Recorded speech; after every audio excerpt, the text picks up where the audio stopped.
Welcome to the deep dive. Today, we're sinking our teeth into a topic that affects everyone constantly: change. Specifically, how we navigate it, especially, when it's unexpected. And our source material for this deep dive is a classic, a deceptively simple parable that's resonated with millions. Who Moved My Cheese by Spencer Johnson. It uses a short story format to deliver some really powerful truths about our relationship with change. It paints this picture using a few core elements. You've got the maze, which is essentially the environment where you look for what you want. Could be your workplace, your community, your life path. Right, the place where the search happens. Hey, right. And then there's a cheese. This is the stand-in, the metaphor for whatever you value, whatever you're seeking. Like a good job or a relationship. Exactly. A fulfilling job, a happy relationship, financial security, good health, a sense of peace. It's personal, but it's the motivation. And the story has these four central characters: two mice, Sniff and Scurry, and two little people, Hem and Haw. And these characters are really different ways of embodying how we approach unexpected shifts. Absolutely. They represent different parts of us, or maybe different reactions we might have at different times. So, our mission today. Our mission is to pull the crucial nuggets from this story and also the discussion surrounding it to help you understand how to deal with change more effectively, maybe even less stressfully, to get you well-informed on this approach quickly. Okay, let's unpack the story itself. It starts with introducing these four characters in their basic natures. Right. The mice, Sniff and Scurry, they're all about instinct. Simple brains, sure, but sharp senses and quick action. Sniff is the one who literally sniffs out change early, senses shift. Exactly. And Scurry. He immediately scurries into action the moment change is detected. No delay. So they rely on their basic nature to navigate the maze. Trial and error, constantly moving. If a path leads nowhere, they just pivot and find another. Simple. Exactly. No overthinking. The little people, Hem and Haw, they're different. They have complex brains capable of deeper thought, planning, building, all that. But those complex brains are also filled with beliefs, assumptions, and, well, emotions. Hem tends to deny change, resist it. Often out of fear, it'll make things worse. And Haw. Haw, on the other hand, is the one who, through struggle, learns to adapt. He eventually sees that change can actually lead to something better. So these four are in the maze every day searching for cheese, and then they all find this incredible cache at Cheese Station C, a massive supply. Huge. And this is where their inherent natures really start to show. Sniff and Scurry, even with this abundance, they stick to their core habits. What do? They get up early, they race through their route, they keep their running shoes on or handy, tied around their necks, always ready. They stay observant, even with all that cheese. Totally. They sniff around, scratch around, inspect the area for any changes. They enjoy the cheese, sure, but they are constantly ready to move. And Hem and Haw, complete opposite, right? Oh, completely. They lean into the comfort, they start sleeping in, walking slower to Station C. They just assume the cheese is permanent. Like it's owed to them. Pretty much. They feel entitled to it, build their whole life, and even their identity around it. They decorate the walls with sayings like, having cheese makes you happy. And this confidence, this success, It curdles into arrogance. They stop noticing anything outside of their comfortable routine. They stop smelling the cheese, basically. which of course is precisely when the change begins. The supply at Station C starts to dwindle. Sniff and Scurry notice this gradual decline immediately. Their senses are sharp. But Hem and Haw, lost in their comfort and assumptions, they don't see it coming at all. Nope. Until one morning, the inevitable happens. There is no cheese at Station C. Nothing. Gone. And the reactions, totally different. Night and day. Sniff and Scurry aren't shocked. They saw it coming. They were prepared. Running shoes on, immediately heading back into the maze to search for new cheese. Their response is incredibly simple, primal almost. It is. The situation changed. So they change. No analysis paralysis, no emotional baggage, just action. Hem and Haw, Yeah. not quite so smooth. Not at all. Total shock, disbelief. What? No cheese! The yelling starts. Who moved my cheese? It's not fair. How, he's initially just frozen, right? And wants to block it out. Completely. And you can kind of understand why. For them, this cheese isn't just food. It's security, identity, future plans. Losing it feels like losing everything. So they get stuck. Blame, outrage. Yeah, they rant, they rave, they get depressed. Haw. Haw eventually writes on the wall, reflecting their sense of victimhood. They keep moving the cheese. They go home hungry, discouraged. And the denial continues. Oh, yeah. The next day, they're back at empty Station C, still expecting the cheese to magically reappear. They're just immobilized by fear and their own complex thinking getting in the way. Hem is stuck on why me. Exactly. Why did they do this to me? He insists they're entitled to the cheese. And Ha suggests looking for new cheese, but Hem's not having it. No, Hem just wants to fix the old problem, get to the bottom of who took their cheese. They even tried drilling a hole in the wall at Station C. Which is like the perfect example of activity versus productivity. Doing something, but not the right something. Precisely. And this is really the turning point for Ha. He's getting weaker, more stressed, more miserable, just waiting there. He starts to grasp that staying put is actually more dangerous than moving. And then comes that crucial moment. He starts to laugh at himself. Yeah, he sees the absurdity of it all. Ha ha, he thinks. We keep doing the exact same thing, expecting a different result. He finally accepts that the old cheese is gone. Forever. He's still afraid, though, right? Of the maze. Oh, definitely. Afraid of the unknown maze. But the fear of staying in that cheeseless situation starts to become greater. He asks himself that pivotal question. Where am I more likely to find cheese, here or in the maze? That's the one. And that decision propels him forward. He starts to embrace the change, slowly. And what helps him? Visualization. Yes, that's key. He starts visualizing the new cheese. He paints this detailed mental picture of finding it, of enjoying different kinds of cheese, Swiss, cheddar, mozzarella in a new place. Making it feel real. Exactly. Making the positive outcome feel real and attainable gives him the push. So, despite Hem's protests about danger and comfort, Ha decides to leave Station C. And he leaves a message for him. He does. He writes on the wall, "If you do not change, you can become extinct." Pretty stark. Wow. So he steps out. He takes those first steps into the unknown. There's hesitation, anxiety looking back at the perceived comfort of Station C. So he writes ahead on the wall, almost like a mantra for himself. What would you do if you weren't afraid? That question again.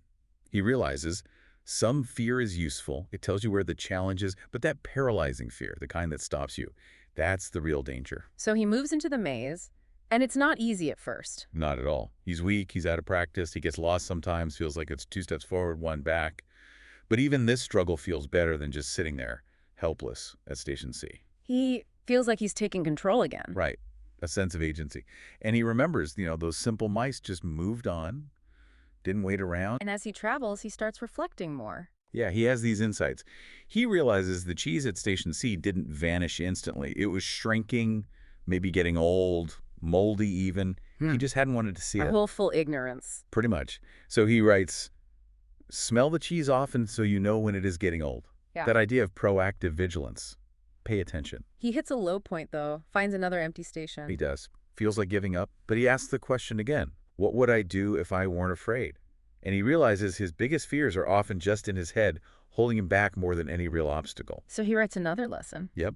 Movement in a new direction helps you find new cheese. The action itself creates possibility. Keep moving. And he pushes through a scary part. A dark, frightening passageway. He confronts that fear, moves through it, and realizes it wasn't as bad as he'd imagined. His imagined fears were worse than the reality. And on the other side, He starts to enjoy himself. There's this liberation. that feeling of breaking through fear, he writes, when you move beyond your fear, you feel free. Exactly. There's this new energy that comes with overcoming that internal barrier. He feels invigorated. So he leans back into that visualization. He does even stronger now. Makes the new cheese even more vivid, more detailed. Imagine enjoying new cheese before you find it. It's not just wishful thinking. It's directing his energy, pulling him forward. And he shifts his focus. From loss to potential gain. Instead of mourning the old cheese, he's excited about finding new cheese. This reframe completely changes his perspective and energy. He realizes change isn't just loss. It can be an opportunity for something better. Why didn't I see this before, he wonders. And now he's moving faster, stronger. Finding little bits of cheese along the way. Blue wits, confirming he's on the right track.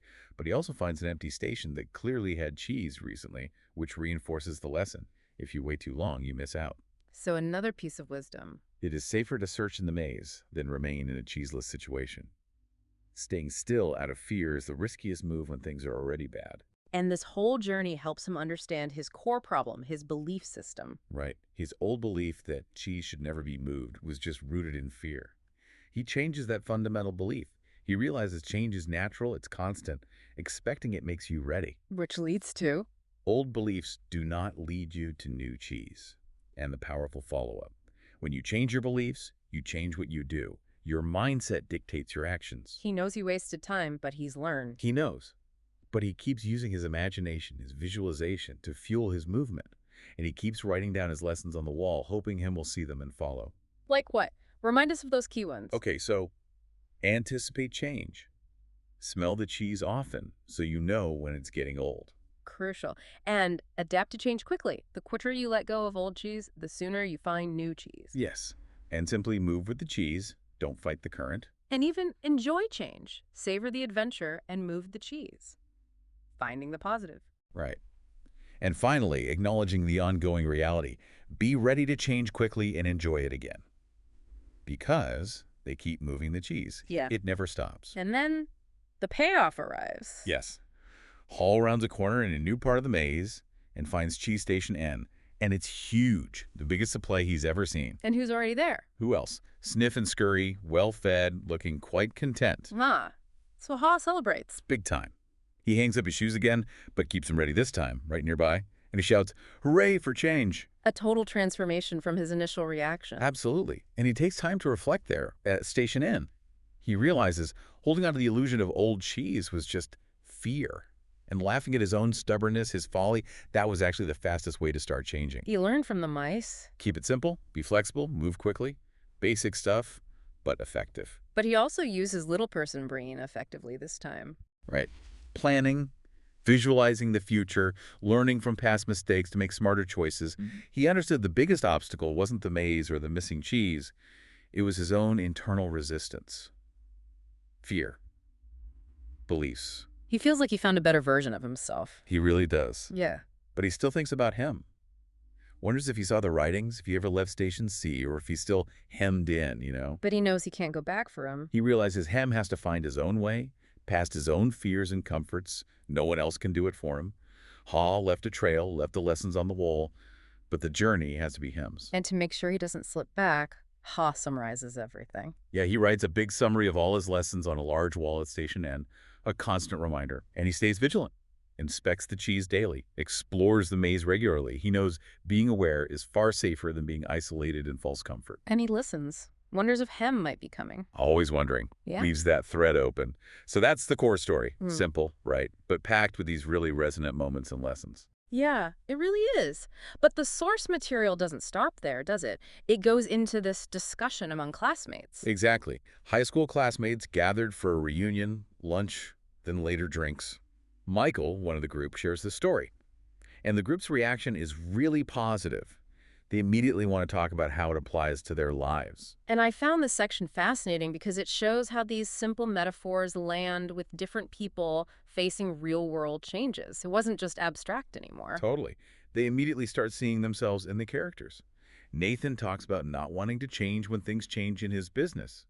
Carlos admits they resist change because, well, they're afraid. Michael, the one who shared the story, mentions how it shifted his own perspective from focusing on loss to seeing potential gain, how it helped his business avoid disaster even. But he also points out, interestingly, that some people, often the ones who, quote, thought they already knew everything, they got nothing from it. They sort of became the unofficial Hems of the group, resistant to the message itself. And when asked who they were in the story, a lot of them readily admit to being Hems at various points. Carlos, for instance, lost his job and just didn't want to go out looking for new cheese, just felt paralyzed. Yeah, I can see that. And Frank. Frank had a friend whose whole department closed down, and the friend was completely blindsided because he just refused to see the writing on the wall, didn't smell the cheese getting old. Jessica related it to changes in her personal life, relationships maybe. The story Nathan shares about his family business is pretty powerful too. Yeah, small stores struggling against the rise of mega stores. They were like him, just paralyzed.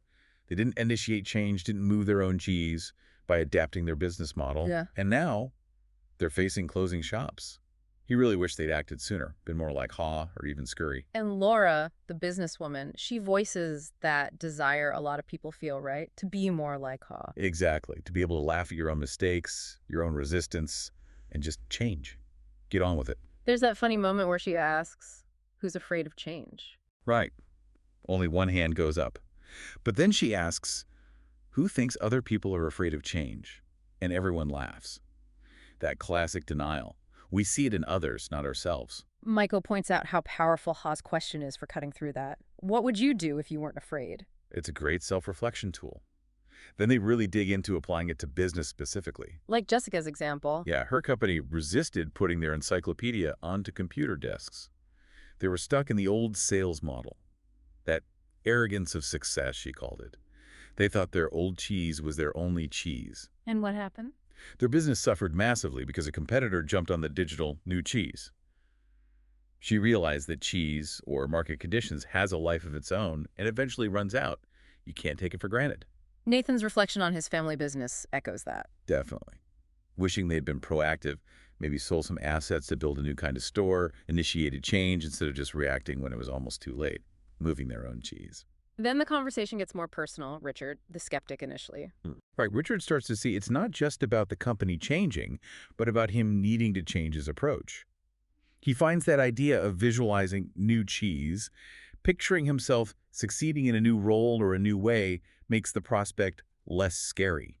He even applies it to family life. Yeah, wondering if he hasn't painted a clear enough picture of the new cheese for his kids during family changes, maybe because he hasn't fully visualized it or believed in it himself. And Jessica and Corey take it into relationships. Which is fascinating. The old cheese could be a relationship that's gone stale, got metaphorical mold on it, stuck in old patterns. And new cheese isn't necessarily a new partner. Right. It could be a new, better relationship with the same person, Yeah. achieved by changing your own behavior, your own contribution to the dynamic. Angela really emphasizes that.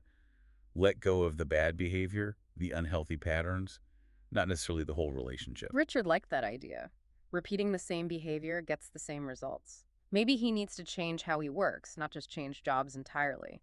And Becky identifies herself as a hem, who, maybe unintentionally, passed her own fear of change onto her kids. But she shares a hopeful story, too. Yeah, about her son resisting a move, really struggling with it.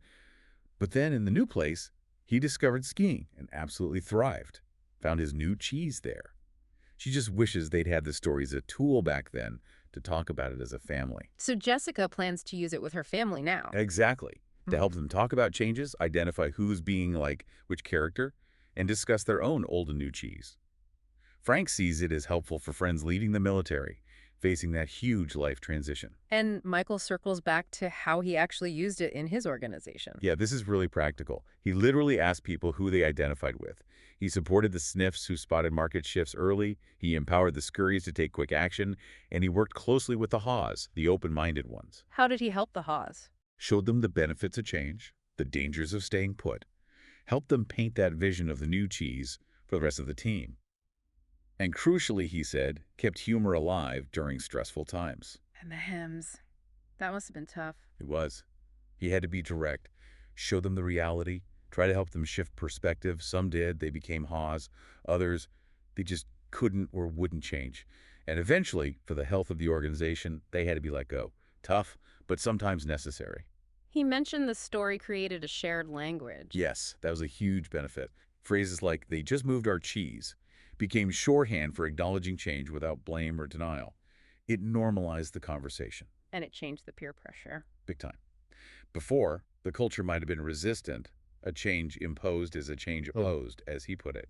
But after the story spread, the dynamic shifted. How so? Well, as Michael said, no one wanted to look like him. The peer pressure started encouraging adaptability, wanting to be seen as a scurry or a haw. He regrets not using it sooner, though. Yeah, especially regarding layoffs. He felt it could have lessened the shock and helped people cope better if they'd had this framework earlier. But it still helped those who stayed and even those who left. It did. Helped those who stayed adapt to the new realities. And surprisingly, it helped many who were laid off find better new cheese jobs because it reframed their situation, not just victims, but explorers seeking something new. It even helped the company find new business by positioning themselves as new cheese partners for other companies going through change. That discussion really drives home the practical applications, doesn't it? It really does. Laughing at yourself helps. Knowing which things shouldn't change your core values, but adapting quickly everywhere else. Being proactive is better than reactive. And just having that common language makes talking about difficult changes so much easier.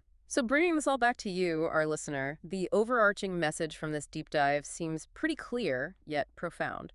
The world, your career, relationships, health, community, it's constantly shifting. Right. They keep moving the cheese. That's the constant. And the power of this little parable and hearing how others applied it really highlights that your internal response to that external reality is the critical factor. It really is. It's about developing the habits of anticipating change, smelling the cheese often, Mm. being ready to move quickly like scurry, letting go of what's no longer serving you. Whether that's old ways of doing things, outdated beliefs, or just, unproductive reactions like hems. Exactly. It's about consciously facing down fear, understanding that often the scariest parts are just projections in your mind, like Ha discovered. And actively visualizing a better future, that potential new cheese, to give yourself the courage and maybe even a map to move forward. And ultimately, it's about reframing change, seeing it not just as loss, which is often our first reaction, but as an adventure, an opportunity to find something better, maybe even find a better version of yourself. Because the biggest wall isn't usually the maze itself. No, it's the one you build inside your own head, your resistance, your fear, your old beliefs. So, here is a thought for you to carry forward from this deep dive, where in your own life, your work, personal goals, relationships, might the cheese be showing signs of getting old? Maybe a little stale, a little moldy? And inspired by the readiness of Sniff, the quick action of Scurry, or maybe the whole transformative journey of Ha, what is just one small step you could take today? Maybe just to start smelling the cheese more often, or perhaps even begin looking around for signs of new teas. Thanks for listening. Visit our library and subscribe below for more book summaries. This has been a Sprint Reads production.